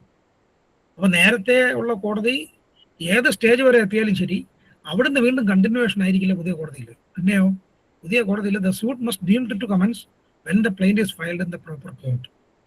അവിടെ നിന്ന് തുടങ്ങും, അവിടെ തുടങ്ങിയതായിട്ട് കണക്കാക്കും എന്ന് ആണ് കോടതി പറയുന്നത്. ഇതേ സംഭവം വീണ്ടും Oriental Insurance Company Limited versus Tej പെരസ് അസോസിയേറ്റ്സ് എന്ന് പറയുന്ന കേസിൽ സുപ്രീം കോടതി വീണ്ടും പറഞ്ഞു, ഈ ടൈം എത്രയാണോ അവിടെ നമ്മൾ സ്പെൻഡ് ചെയ്തത് പഴയ കോടതിയിൽ, ആ ടൈമിനെ എക്സ്ക്ലൂഡ് ചെയ്യാം for computation of the limitation. അപ്പോൾ അങ്ങനെ ഒരു പ്രത്യേകതയും കൂടെ ഉണ്ട് റിട്ടേൺ ഓഫ് പ്ലെയിന്റിൽ. അപ്പോൾ റിട്ടേൺ ചെയ്തിട്ട് പുതിയ കോടതിയിൽ എത്താനായിട്ട് ഉണ്ടായ ഒരു കാലതാമസം ഉണ്ടല്ലോ, ആ കാലതാമസത്തിന് ലിമിറ്റേഷൻ പീരീഡിൽ ലിമിറ്റേഷൻ പീരീഡിൽ കൗണ്ട് ചെയ്യേണ്ട ആവശ്യമില്ല എന്ന് പറഞ്ഞു. അങ്ങനെ ഈ കേസിലെ കോടതി അത് വ്യക്തമാക്കി. 2020 Mister Lexal carriers versus Frankfinn aviation service എന്ന് പറയുന്ന കേസിൽ പറഞ്ഞു, ഈ മോഡേൺ കൺസ്ട്രക്ഷനിൽ പറഞ്ഞ കേസിൽ പറഞ്ഞ ആ റേഷ്യോ അത് ശരിയായ റേഷ്യോ ആണ്, അതാണ് കൺസിസ്റ്റൻ്റ് ആയിട്ടുള്ള ലോ. എന്നിട്ട് അത് പറഞ്ഞു, ഈ പറഞ്ഞ കേസിൽ മോഡേൺ കൺസ്ട്രക്ഷൻ കേസിൽ പറഞ്ഞ ആ ലിമിറ്റേഷൻ പീരീഡിൻ്റെ കാര്യം ആയാലും ശരി, അതുപോലെ സ്യൂട്ട് എപ്പോൾ തുടങ്ങും, എവിടെ തുടങ്ങും എന്നുള്ള കാര്യത്തിലായാലും ശരി, അത് ആ കേസിൽ പറഞ്ഞതുപോലെ തന്നെയാണ് കണക്കാക്കേണ്ടത് എന്ന് വീണ്ടും ഈ കേസിൽ പറഞ്ഞു. അതാണ് ഈ കേസിൻ്റെ ഒരു പ്രത്യേകത. അപ്പോൾ ഇത്രയും കാര്യങ്ങളാണ് റിട്ടേൺ ഓഫ് പ്ലെയിനിനെ സംബന്ധിച്ച് നിങ്ങൾ മനസ്സിലാക്കാനുള്ളത്. റൂൾ 10 ഞാൻ ഈ കേസിലോ ഉൾപ്പെടെ പറഞ്ഞത്. ഇത്തരത്തിലുള്ള ക്വസ്റ്റ്യൻസ് പ്രതീക്ഷിക്കാം. ഞാൻ നേരത്തെ പറഞ്ഞതുപോലെ പഴയ ക്വസ്റ്റ്യൻസ് നമ്മൾ നോക്കുമ്പോൾ ഇതിൽ നിന്നും കുറച്ച് ടിസ്റ്റുള്ള സംഭവങ്ങളുണ്ട്, അത് അവിടെ ഞാൻ പറയാം. അപ്പോൾ ഇത്രയും ബേസിക് ആയിട്ട് അറിഞ്ഞിരിക്കണം എന്നുള്ളതാണ് റൂൾ 10നെ സംബന്ധിച്ച് എനിക്ക് പറയാനുള്ളത്. റിട്ടേൺ ഓഫ് പ്ലെയിനെ സംബന്ധിച്ച് ഒന്ന് അപ്പീലബിളാണ് ആ ഓർഡർ എന്നുള്ളത്, രണ്ട് ഇതിൻ്റെ ലിമിറ്റേഷൻ റൺ ചെയ്യുന്നത് എങ്ങനെ, അല്ലെങ്കിൽ ഇത് പുതിയ കോടതിയിലെത്തുമ്പോൾ ഫ്രഷ് ആണോ, അതായത് ഡിനോവോ ആണോ, അതോ പഴയത് നിന്ന് കണ്ടിന്യൂവേഷൻ ആണോ എന്നുള്ളത്. അപ്പോൾ ഇത്രയും കാര്യങ്ങളൊന്നും ഓർമ്മിച്ചിരിക്കുക. ഇത് കഴിഞ്ഞാൽ ഈ ഓർഡർ 7 പ്രധാനപ്പെട്ട മറ്റൊരു ഏരിയ റിജക്ഷൻ ഓഫ് പ്ലെയിൻ്റ് ആണ്. ഇതൊക്കെ നിങ്ങൾ പഠിച്ച കാര്യങ്ങളാണ്, ഞാനൊന്ന് ബ്രഷപ്പ് ചെയ്യുന്നതേ ഉള്ളൂ. പക്ഷേ അതിൻ്റെ കൂടെ ചില ഇൻട്രിക്കസീസും കൂടെ പറഞ്ഞു പോകുന്നു എന്നുള്ളതേ ഉള്ളൂ. I don't know how much it will be useful for you. ചിലപ്പോൾ ആൾക്കാർ ഇതിനേക്കാളും, ഞാൻ പറയുന്നതിനേക്കാളും കൂടുതൽ മുന്നോട്ട് പോയിട്ടുള്ളവരുണ്ടാവാം. ബട്ട് എനിവേ ഒരു ബേസ് വേണമെന്നുള്ളത് കൊണ്ടാണ് ഞാൻ ഈ രീതിയിൽ പോകുന്നത്. എന്താണ് rejection of plaint? Rejection of plaint എന്ന് പറഞ്ഞാൽ പ്ലെയിന്റ് ഫയൽ ചെയ്തതിന് ശേഷം കോടതി നോക്കുമ്പോൾ അതിനകത്ത് ഉണ്ടാകേണ്ട പ്രധാനപ്പെട്ട ചില കാര്യങ്ങൾ കാണുന്നില്ല. ചില കാര്യങ്ങൾ എന്ന് പറഞ്ഞാൽ എല്ലാം എന്നല്ല, ഇതിൽ ഇനി പറയുന്ന ഏതെങ്കിലും ഒരു കാര്യം ഇല്ലാതിരുന്നാൽ മതി, എങ്കിൽ കോടതി ആ പ്ലെയിന്റ് അഡ്മിറ്റ് ചെയ്യില്ല, റിജക്റ്റ് ചെയ്യും. എന്തൊക്കെയാണത്, ഏതൊക്കെ കാരണങ്ങൾ കൊണ്ടാണ് പ്ലെയിൻ റിജക്റ്റ് ചെയ്യുന്നത്? ഈ റീസൺസ് നിങ്ങൾ ഒന്ന് ഓർമ്മിച്ച് വയ്ക്കണം. കാരണം ഇതിനെ ബേസ് ചെയ്ത് പ്രോബ്ലം വരാം. ഒന്നാമത്തെ കാര്യം കോസ് ഓഫ് ആക്ഷൻ. ഞാൻ റൂൾ 1 പറഞ്ഞപ്പോഴേ പറഞ്ഞു, ഒരു പ്രധാനപ്പെട്ട കാര്യമാണ് കോസ് ഓഫ് ആക്ഷൻ എന്ന് പറയുന്നത്. എന്ത് കോസിന്റെ പുറത്താണ് നമ്മൾ ഈ സ്യൂട്ട് ഫയൽ ചെയ്തതെന്ന് അതിനകത്ത് പറയണം. അത് പറഞ്ഞിട്ടില്ലെങ്കിൽ when it does not disclose a cause of action, കോടതികൾ പറഞ്ഞു, സുപ്രീം കോടതി തന്നെ പറഞ്ഞു, ഞാനിവിടെ ഒരു 82 കേസ് എഴുതിയിട്ടുണ്ട്, അതൊന്നും വാലിഡ് ആണ്. എന്താണെന്ന് പറഞ്ഞാൽ ഇത് റിജക്ട് ചെയ്യാം. പക്ഷെ ഒരു കാര്യമുണ്ട്, ഒരു part of the പ്ലെയിന്റ് cannot be rejected. പിന്നെയോ പ്ലെയിൻ റിജക്ട് ചെയ്യുന്നെങ്കിൽ if no cause of action is disclosed, the entire plane should be rejected, or the plane should be rejected as a whole. പ്ലെയിന്റിന്റെ ഏതെങ്കിലും part മാത്രമായിട്ട് reject ചെയ്യാൻ പാടില്ല, മുഴുവനായിട്ട് reject ചെയ്യണം എന്നാണ് കോടതി പറയുന്നത്. അപ്പോൾ എന്തായാലും കോസ് ഓഫ് ആക്ഷൻ ഇല്ലെങ്കിൽ പ്ലെയിന്റ് മൊത്തത്തിൽ റിജക്ട് ചെയ്യണം. ഏതെങ്കിലും ഒരു ഭാഗത്ത് മാത്രം അത് ഡിഫക്റ്റ് ആവുന്നു, ബാക്കിയുള്ള ഭാഗം കുഴപ്പമില്ല എന്ന് പറഞ്ഞ് മുന്നോട്ട് പോകാൻ പാടില്ല. അല്ലെങ്കിൽ ഏതെങ്കിലും ഭാഗം മാത്രമായി റിജക്ട് ചെയ്യാനും പാടില്ല എന്ന് കോടതി പറഞ്ഞു. രണ്ടാമത് പറയുന്നത് റീസൺ, റിജക്ട് ചെയ്യാനുള്ള റീസൺ എന്ന് പറയുന്നത്, റിലീഫ് നമ്മൾ ക്ലെയിം ചെയ്യുന്നത്, നേരത്തെ പറഞ്ഞല്ലോ, റിലീഫ് ക്ലെയിം ചെയ്യുന്നതിൻ്റെ കൂടെ എത്രയാണോ മണി ഇൻവോൾവ് ആണ് ഉള്ളത് അത് നമ്മൾ കൃത്യമായി പറഞ്ഞിരിക്കണം. പക്ഷെ അത് അണ്ടർ വാല്യൂഡ് ആണെന്ന് കണ്ടെത്തിയാൽ, കോടതി കണ്ടെത്തിയാൽ, റിലീഫ് ക്ലെയിം ചെയ്ത് അണ്ടർ വാല്യൂഡ് ആണെന്ന് വെച്ചാൽ വാല്യൂ കുറച്ച് വെച്ചിരിക്കുന്നു എന്ന് കോടതിക്ക് തോന്നിയാൽ, കോടതി അത് പ്ലെയിന്റിഫിന്റെ അടുത്ത് പറയും, നിങ്ങൾ കൃത്യമായ വാല്യുവേഷൻ ചെയ്തിട്ട് വാ, കറക്റ്റ് ചെയ്തിട്ട് വാ എന്ന് പറയും. എന്നിട്ട് അതിനൊരു ടൈം കൊടുക്കും, നിങ്ങൾ ഇത്ര ദിവസത്തിനകത്ത്, ഇത്ര മാസത്തിനകത്ത്, ഇത്ര ആഴ്ചക്കകത്ത് ക്ലിയർ ചെയ്തിട്ട് വാ എന്ന് പറയും. പ്ലെയിന്റിഫ് ആ പറയുന്ന കോടതി ഇട്ടിട്ട് ആ ഓർഡറിനെ മാനിക്കുന്നില്ല, എന്ന് വെച്ചാൽ ആ പറയുന്ന സമയത്തിനകത്ത് ഇത് കറക്റ്റ് ചെയ്ത് കൊണ്ടുവരുന്നില്ല, വാല്യൂ കറക്റ്റ് ചെയ്യുന്നില്ല എങ്കിൽ that can be a reason to reject. അതുപോലെ തന്നെ റിലീഫ് ക്ലെയിം ചെയ്യുന്നത് എത്രയാണെന്നുള്ളത് നമ്മൾ വാല്യൂ ചെയ്തു, കൃത്യമായി തന്നെ വാല്യൂ ചെയ്തു. പക്ഷേ പ്ലെയിൻ റിട്ടേൺ ചെയ്തു കോടതി. എന്തിനു വേണ്ടി? സ്റ്റാമ്പ് ഇൻസഫിഷ്യൻ്റ് ആണ് എന്ന് പറഞ്ഞ് റിട്ടേൺ ചെയ്തു. സ്റ്റാമ്പ് അടയ്ക്കേണ്ടത് എത്രയാണോ ആ സ്റ്റാമ്പ് ഡ്യൂട്ടി അടച്ചില്ല. എന്നിട്ട് കോടതി പറയുന്നു, റിക്വസിറ്റ് ആയിട്ടുള്ള സ്റ്റാമ്പ് ഡ്യൂട്ടി എത്രയാണോ അത് അടച്ചിട്ട് വാ, സ്റ്റാമ്പ് പേപ്പർ നിങ്ങൾ എത്രയാണോ അടയ്ക്കേണ്ടത് അത്രയും പേ ചെയ്ത് എടുത്തിട്ട് വാ എന്ന് പറയുന്നു. പക്ഷേ പ്ലെയിന്റിഫ് ആ പറയുന്ന സമയത്തിനകത്ത് അത് ചെയ്യുന്നില്ല എങ്കിൽ this can also be A rejection of പ്ലെയിന്റ്. ഇതിനകത്തൊരു കാര്യം ശ്രദ്ധിക്കാനുള്ളത്, ഈ പറഞ്ഞ അവസാനത്തെ 2 കാര്യങ്ങളിലും, അണ്ടർ വാല്യുവേഷൻ്റെ കാര്യത്തിലായാലും ശരി, സ്റ്റാമ്പിൻ്റെ കാര്യത്തിലായാലും ശരി, ഓട്ടോമാറ്റിക് റിജക്ഷൻ അല്ല ഉള്ളത്. കോടതി ആ കാര്യത്തിലൊരു കൺക്ലൂഷനിലെത്തണം. അതായത് ഇത് അണ്ടർ വാല്യൂഡ് ആണെന്നും പറഞ്ഞിട്ട് ചെയ്തില്ല എന്നും, അല്ലെങ്കിൽ സ്റ്റാമ്പ് പ്രോപ്പർലി അടച്ചിട്ടില്ല എന്നും അത് പറഞ്ഞിട്ട് കൊണ്ടുവന്നില്ല എന്നും കോടതി ആ നിഗമനത്തിലെത്തുകയും എന്നിട്ട് മാത്രമേ അത് റിജക്ട് ചെയ്യാൻ കഴിയുള്ളൂ. അല്ലാതെ ഓട്ടോമാറ്റിക് ആയിട്ടല്ല ഈ 2 കേസിൽ റിജക്റ്റ് ആവുന്നത് എന്നുള്ള കാര്യം കൂടെ മനസ്സിലാക്കുക. അതുപോലെ തന്നെ ഏതെങ്കിലും നിയമപ്രകാരം കൊടുക്കാൻ കഴിയാത്ത തരത്തിലുള്ള ഒരു സ്യൂട്ടാണ് ഫയൽ ചെയ്തത്, ഏതെങ്കിലും നിയമം പ്രകാരം ബാർ ചെയ്തിട്ടുള്ള എന്തെങ്കിലും ഒരു കാര്യത്തിന് വേണ്ടിയാണ് സ്യൂട്ട് ഫയൽ ചെയ്തത്. അങ്ങനെയാണെങ്കിൽ ലൈക്ക് ലിമിറ്റേഷൻ ആയാലും അതിനൊരു എക്സാമ്പിളാണ്. അപ്പോൾ അങ്ങനെ ഉണ്ടെങ്കിലും എന്ത് ചെയ്യാം? പ്ലെയിന്റ് റിജക്റ്റ് ചെയ്യാം. മറ്റൊരു പ്രധാനപ്പെട്ട കാര്യം നമ്മൾ നേരത്തെ പറഞ്ഞു, ഓർഡർ 4 റൂൾ 1 പറയുന്നു, സ്യൂട്ട് ഫയൽ ചെയ്യുമ്പോൾ ഡ്യൂപ്ലിക്കേറ്റ് ആയിട്ട് ഫയൽ ചെയ്യണം. അങ്ങനെ ഡ്യൂപ്ലിക്കേറ്റ് ആയിട്ട് ഫയൽ ചെയ്തില്ലെങ്കിലും that can be a reason for rejection of plaint. അതുപോലെ തന്നെ ഈ ഡിഫൻഡന്റിന് എത്ര ഡിഫൻഡൻസ് ഉണ്ടോ അത്രയും ഡിഫൻഡൻസിന് കോപ്പി കൊടുക്കണമെന്ന് നമ്മൾ നേരത്തെ പറഞ്ഞിട്ടുണ്ട്. അപ്പോൾ അത്രയും കോപ്പി കൊണ്ടുവന്നില്ല എങ്കിൽ, എന്നിട്ട് അതിൻ്റെ ഫീസും അടച്ചില്ല സമൻസിന് within 7 days, that can also be a reason for rejection of plaint. അത് ഞാൻ റൂൾ 9 പറഞ്ഞപ്പോഴേ അത് പറഞ്ഞതാണ്, അവിടെ അത് പ്രത്യേകം എഴുതി വെച്ചിട്ടുണ്ടായിരുന്നു. അപ്പോൾ അതും ഒരു റീസണാണ്. ഈ റിജക്ഷൻ എന്ന് പറയുന്നത് അത് ഏത് സ്റ്റേജിൽ വേണമെങ്കിലും ചെയ്യാം എന്നുള്ളതാണ് മറ്റൊരു പ്രത്യേകത. ഇനി ഏതെങ്കിലും തരത്തിൽ കോടതി ഒരു ടൈം ഫിക്സ് ചെയ്തിട്ടുണ്ട് ഈ വാല്യുവേഷൻ കറക്ഷൻ ചെയ്യാനോ അല്ലെങ്കിൽ സ്റ്റാമ്പ് പേപ്പർ കൃത്യമായി പേ ചെയ്യാനോ ഒക്കെ, അത് കോടതി ടൈം ഫിക്സ് ചെയ്തിട്ടുണ്ടെങ്കിൽ പിന്നെ അത് എക്സ്റ്റെൻഡ് ചെയ്യാൻ പാടില്ല. പക്ഷെ ചെയ്യാം. കോടതിക്ക് ആ റീസൺ എഴുതണം, എന്താണ് കാരണം. അത് പ്ലെയിൻറ്റിഫ് സാറ്റിസ്ഫൈ ചെയ്യുകയും വേണം. എൻ്റെ ഇന്ന കാരണങ്ങൾ കൊണ്ട് ഞാനിപ്പോൾ അത് ചെയ്യാൻ പറ്റുന്നില്ല, എനിക്ക് വീണ്ടും സമയം തരണം എന്ന് പറഞ്ഞാൽ അത് ഒരു എക്സെപ്ഷണൽ നേച്ചറുള്ളതാണെന്ന് കണ്ടാൽ കോടതിക്ക് അത് അംഗീകരിക്കാം. എന്നിട്ട് കോടതി വീണ്ടും ടൈം എക്സ്റ്റെൻഡ് ചെയ്ത് കൊടുക്കാം എന്നുള്ളതാണ് അതിൻ്റെ മറ്റൊരു പ്രത്യേകത. ഇനി ഒരു കേസിൽ ഞാനിവിടെ എഴുതിയിട്ടുണ്ട് 2006 വേറെ ഇതിനകത്തുള്ള കേസ് എല്ലാം അതുപോലെ പഠിക്കാൻ നിൽക്കേണ്ട, പക്ഷെ അതിനകത്തുള്ള റേഷ്യോസ് എന്താണ് എന്നുള്ളതൊന്ന് നിങ്ങൾ ഓർമ്മിച്ച് വെച്ചിരിക്കണം. കാരണം ചിലപ്പോൾ പ്രോബ്ലംസ് വരുന്നത് ഇങ്ങനെയുള്ള ഏരിയ എന്നായിരിക്കും. അപ്പോൾ പറയാം, സുപ്രീം കോർട്ട് ഈ കേസ് നമുക്ക് ഓർമ്മയില്ലെങ്കിലും as per the ratio decided by the supreme court ഇന്നതാണെന്ന് പറയാൻ കഴിയും. ഇവിടെ സുപ്രീം കോടതി പറഞ്ഞത് എന്താണെന്ന് പറഞ്ഞാൽ ഈ grounds for rejection of plaint ഈ നമ്മുടെ റൂൾ 11 പറയുന്നത് ആർ നോട്ട് എക്സോസീവ്. അത് എക്സോസീവ് അല്ല. A plaint can be rejected on other relative grounds also. ഇതുമായിട്ട് ബന്ധപ്പെട്ട മറ്റെന്തെങ്കിലും റിലേറ്റീവ് ഗ്രൗണ്ട്സ് ഉണ്ടെങ്കിൽ അത് ഒരു കാരണമാകാം പ്ലെയിൻ റിജക്റ്റ് ചെയ്യാൻ.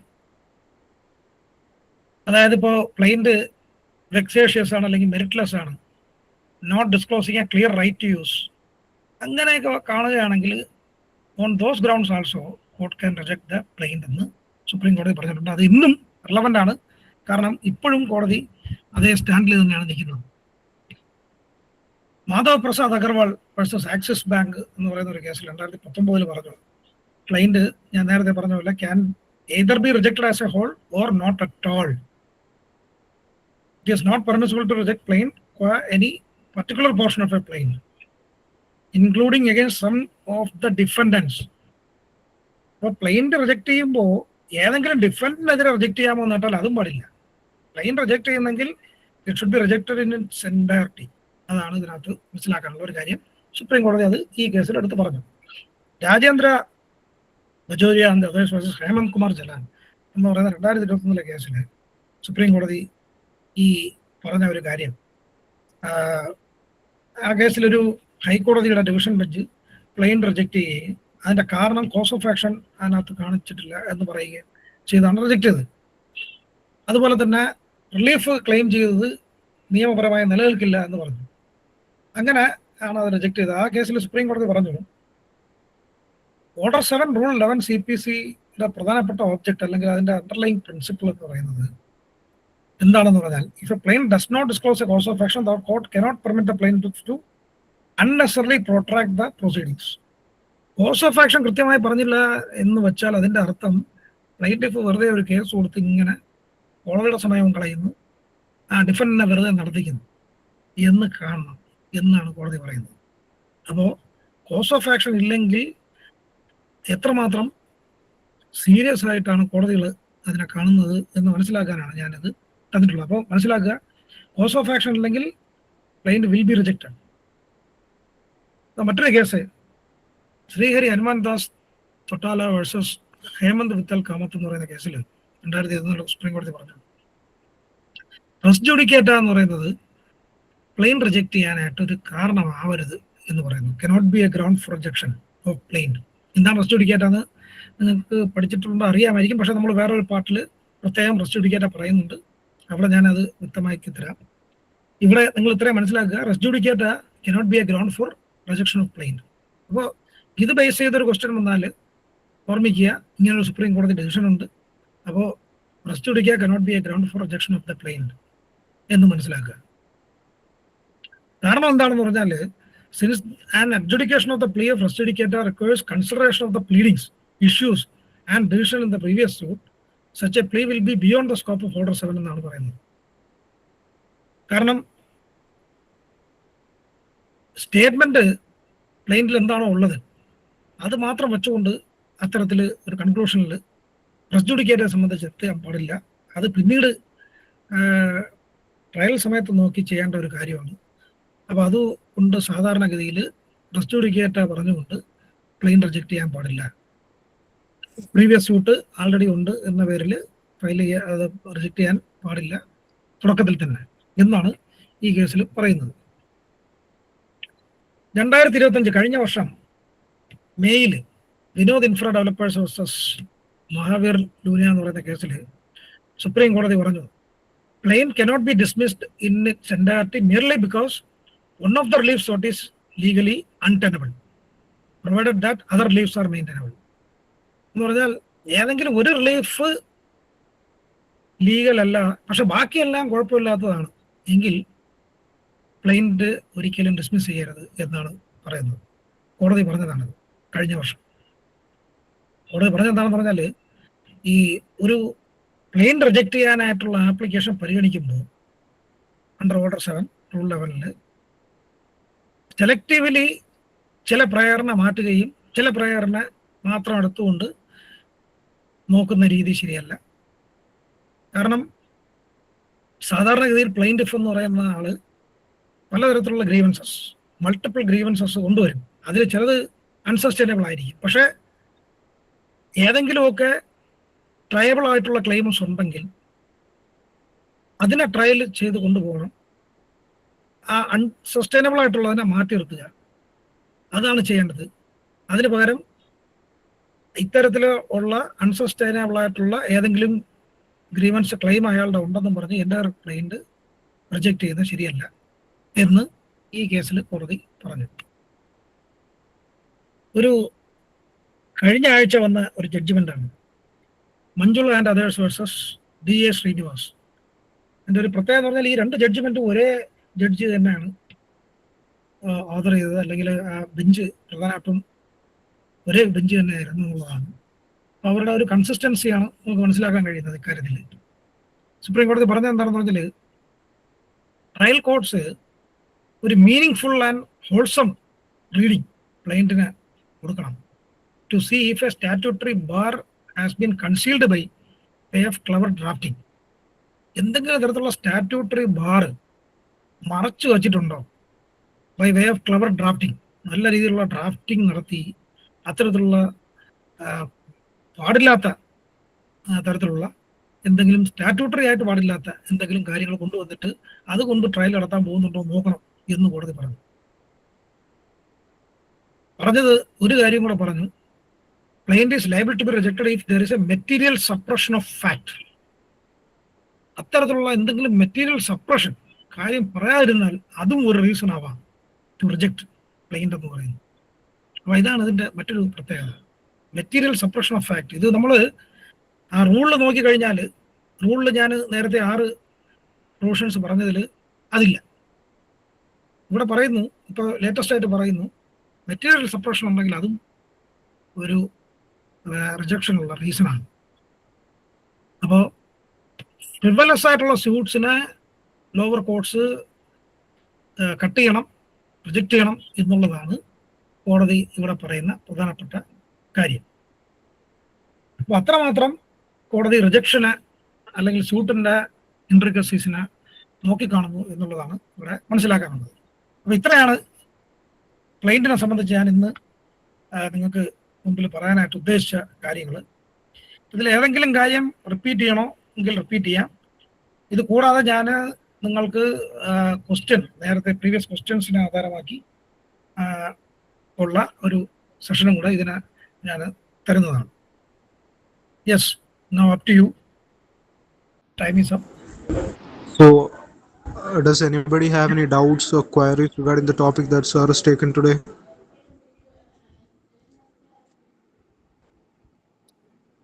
And second thing, Are there any doubts?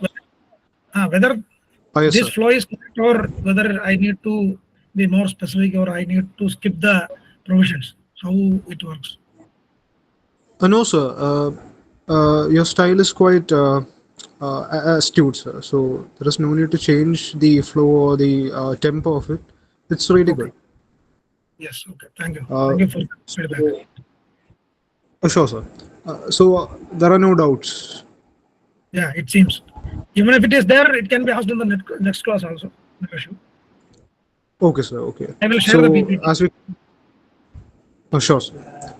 As we come to the close of this session, I would like to express our heartfelt gratitude to everyone who has made this program a success. First and foremost, we extend our sincere thanks to our respected resource person, Rajesh Kumar K. So thank you so much for sharing your invaluable time, knowledge, and experience on the topic of plaint under the CPC. Your session has given us greater clarity and deeper understanding of this important subject. We also place on record our sincere appreciation to LJR for organizing this training program. Such efforts create a very strong bridge between learning as well as aspiration. A warm thanks also goes to all the active participants for your presence and attentive listening, your involvement, and your depth in learning will mean a lot to your career growth. So, thank you all. See you next class. Thank you. Yeah, thank you and good night to all.